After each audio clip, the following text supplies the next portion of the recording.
An 8-year-old boy interrogated by police about the murder of his father, but nobody read him his rights and there was no lawyer present. I'll find out if the boy's answers will hold up at trial.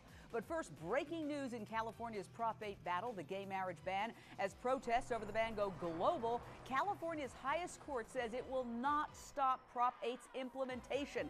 So as of now, the gay marriage ban is in effect. But the state Supreme Court will, I say will, hear challenges to that ban that many are calling a civil rights violation. On the other side, former Republican presidential candidate Mike Huckabee, who believes gay rights are not civil rights. Here's what he had to say on The View. It's a different set of rights. I think people who are homosexual should have every right in terms of their civil rights to be employed, to do anything they want. But that's not really the issue. But when we're talking about a redefinition of an institution, that's different than individual civil rights. And, you know, we're never going to convince each other. Well, segregation was an institution, too, in a way. You know, it was right there on the books. But here's the difference. Bull Connor was hosing people down in the streets of Alabama. You had John Lewis getting his skull cracked on the bridges of Selma. Look, that's wrong. Hello? Is Mike suggesting gay rights aren't civil rights because gays haven't had violence inflicted on them? I have two names for you, Mike. Matthew Shepard and Harvey Milk, both murdered because they were gay. Just two of the thousands of victims of anti-gay hate crimes in our history. Now, those two would beg to differ with you, but they can't, Mike. They've been murdered. Meantime, the rhetoric from the right heats up. One-time Huckabee supporter and martial artist Chuck Norris wrote an op-ed in townhall.com calling the anti-Prop 8 demonstrations nothing more than anarchy. Guess what? Demonstrations are a proud part of American democracy. They're not anarchy. What makes America great is that we are allowed to demonstrate. Unlike, for example, the Chinese. Maybe you should go practice your moves in China for a while and get back to us, Chuck. With me now, Thomas B. Howard Jr., Programs Director at the Matthew Shepard Foundation, and Sepi Ghafouri, Co-President of Lesbian and Gay Lawyers of Los Angeles. Sepi, let me start with you. First of all, I'd love to get your reaction to the California Supreme Court's decision today, just a little while ago, to implement Prop 8 and also hear oral arguments challenging it as early as March. The reaction is that that was the right decision, Jane. Absolutely the right way to go. And I have no doubt that the court is going to have the same courage it had when it ruled that gays and lesbians have constitutional rights and are a suspect class and deserve the right to be married. And we are hoping that they will have the courage to stand by their original ruling. And one aspect of this is that they are going to look at the marriages that have already occurred, approximately 18,000, including famous people like Ellen, and find out whether those marriages that occurred between when the Supreme Court allowed gay marriage and when Prop 8 was passed can remain in effect. Thomas Howard, what do you think? Do you think that we are going to see those 18,000 wiped off the books? You know, I honestly don't know. I would trust that the court's going to have the courage to make the right decision. I think something very positive is happening right now, and people are talking about this issue. You know, the protests and the dialogue you're hearing is not something that we've heard in a long time.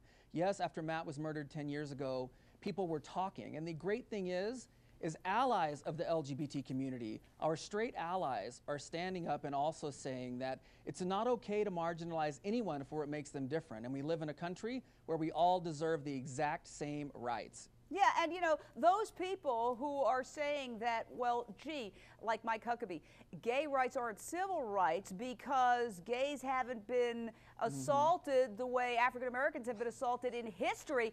Just look at this. Last week we saw an anti-gay crime in Ontario, Canada. We're talking last week, a gay couple picking their kids up from school, attacked in what they called a hate crime. They were beaten in the face, spat at. You're looking at a picture, blood on this woman's face. Now, this is something that just happened last week. And I direct that to Sepi Ghafouri.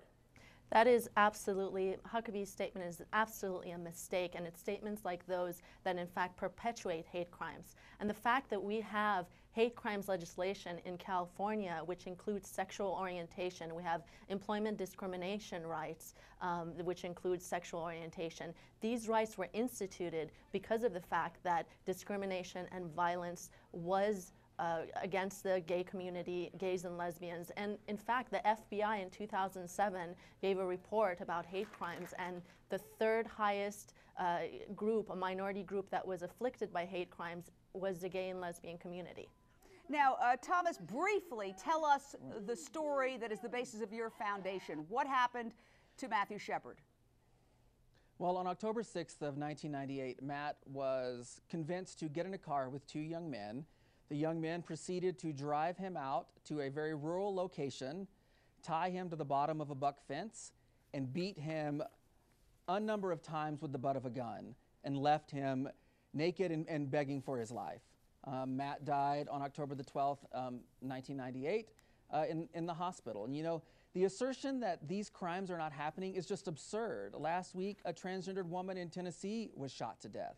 You know, I travel to high schools, and kids that tell me that they're called pejoratives and names and picked on because of their sexual orientation, that's violence, you know? Of course it is, and I'm sure that Huckabee, who reads the papers, knows about this, so I don't know where he's coming from. Now, those calling the anti-Prop 8 rallies dangerous and anarchy have cited this video we were about to show you, a case of an elderly lady. We see her in a second in the middle in yellow. She's got a cross, and it's knocked to the ground. Later, she is swarmed by protesters. I am not excusing what happened, but this is one incident in dozens of peaceful protests all across the country. There have not been massive arrests or vandalism as a result of Prop 8 protests. And Thomas, you know, how do we take this one incident and have those on the right conclude that this is anarchy? Well, you know, I think that that's what those on the right do. They take that one incident and they blow it out of proportion, and they change words and they change incidents to sort of direct people off of the main issue.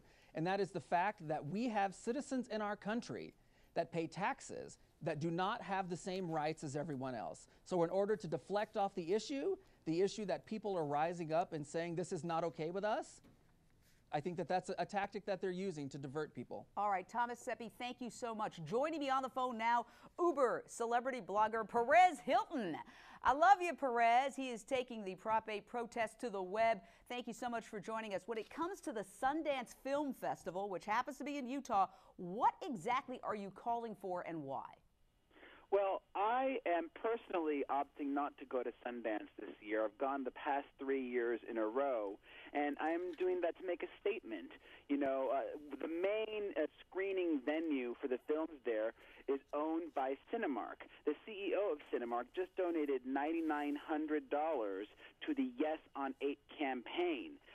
Many people in Park City, in Salt Lake, also donated to the campaign. Mormons were the primary fundraisers for the Yes on 8 campaign. So I just don't want to give them any of my money in any way, or even just have them have my presence. All right. And are you calling for others to follow suit? In other words, are you calling for a boycott?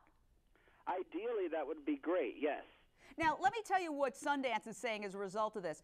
They're saying, quote, as a nonprofit organization devoted to supporting artists, we very much appreciate and are sensitive to the larger issue at hand and respect the rights of individuals to express themselves. It's our hope that people will embrace the festival for its commitment to diversity, not avoid it. And of course, you know, Perez, that Sundance is a huge supporter of gay and lesbian films. So are we sort of cutting off our nose to spite our face in that sense? They could have an auxiliary Sundance simultaneously here in Los Angeles for all the gay films that would screen in Park City. They don't have to be there in Mormon land, the same people that stripped me of my rights. I just don't think it's right for me, and a lot of people agree with me. All right, and I've got to read the statement from Cinemark. Alan Stock contributed $9,999 to Yes on Prop 8. He said, quote, any individual act or contribution is just that, individual acts of personal expression do not reflect company policy or position. So he's saying basically he's an American, he can do what he wants. Your response? Absolutely. You know, listen, I am all for people believing that marriage is between a man and a woman.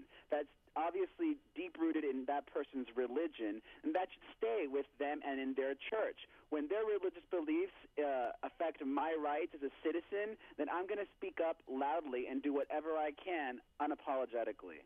Well, listen, Perez, I'm so glad that you have a chance to join us here, and I hope you come back. You have your finger on the pulse of popular culture, and we'd like you to be a regular here, weigh in often.